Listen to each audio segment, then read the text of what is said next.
Hello, I am Tivoli Mustaca.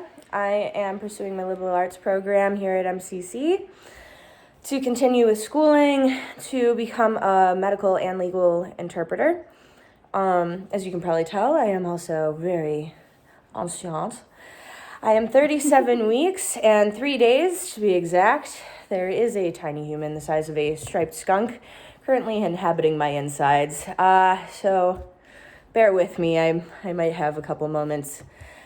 I chose the topic of sex work specifically because it's a very prominent and controversial issue in our current society, and more every day with the internet.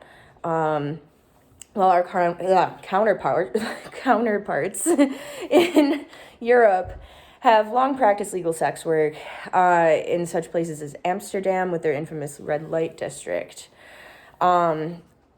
These such districts can be found in multiple countries such as Europe, Russia, and Asia.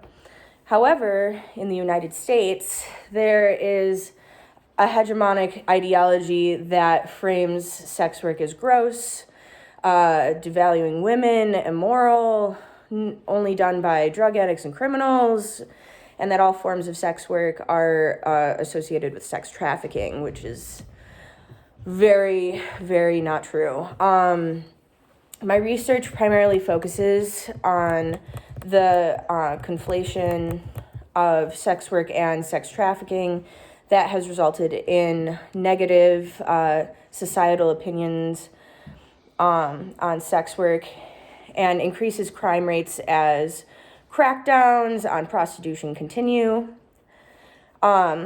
I dive into the complexities and differences between sex work and sex trafficking, and show the different thought groups forming this approach. For example, many of those opposed to sex work value some kind of religion.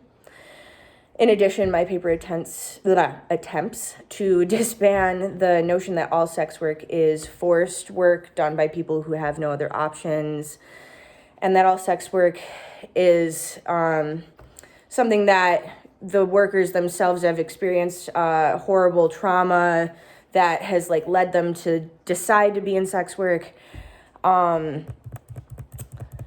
Sex work has been practiced for thousands of years, so there was a ton of history to sift through.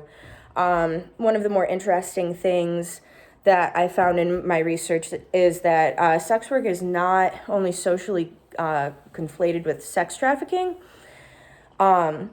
Sex work is legally grouped with such heinous acts as rape, child molestation, and domestic abuse. Under a couple subsections of the federal United States law, a person can be denied employment on these grounds. However, as you might have already assumed, it can be shared what part of that law was violated. Just that the violation exists. Think about that for a second. The mother or independent individual making money to support themselves through sex work can easily be confused with a pedophile. This not only takes that job opportunity away, but it can also lead to social stigmatization and the involvement of social services. I use my resources to place factual evidence behind my opinions. I use scholarly sources that introduce the topic, followed by a personal view or observation, then tied that back to the article as well. My most helpful sources were from Ronald Weitzer. Weitzer has spent many years researching sex work and its various components, supporters, and opposers. I was able to gain a lot of insight on the different schools of thought on sex work from his two articles. Iris Yen was quoted in Weitzer's article as a proponent of this movement to keep sex work and sex trafficking legally categorized as the same thing. To refute this, I responded using the information from Carroll et al. That explains the difference between sex work and sex trafficking from an operational compliancy and mentorship aspect. Carroll provides the insight that sex work is voluntary work, while sex trafficking is for sexual labor. Melissa Farley is a proponent of the oppression paradigm highlighted in Weitzer's article. Farley believes that there is a power dynamic to all sex work and that women are being exploited without their knowledge. I argued against this by providing an economic lens of the need for supervisory pimps and madams to arrange the illegal work, stating if sex work was legal, the need for the middleman would be cut out. In addition, I used more information from Weitzer's article on the polymorphous paradigm to show the counterpoints and show how the workers themselves are actually in power.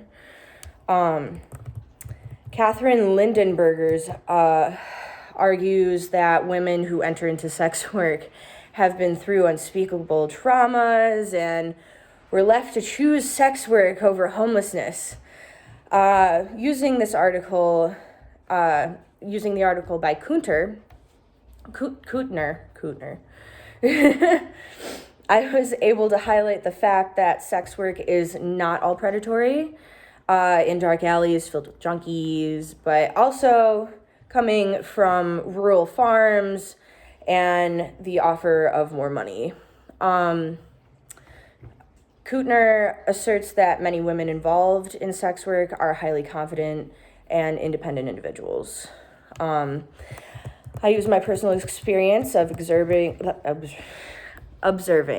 social interaction and attitudes towards sex work to inform my research. And lastly, the conclusion I was able to draw is that sex work is real work. Sex work and sex trafficking are two completely separate entities. In addition, there are several, I can't talk today, existing economic models for legal sex work. Societal pressures and attitudes towards the perceived immorality of sex work and what stands in the way of legalizing sex work. I hope you enjoyed my presentation. Have a good day.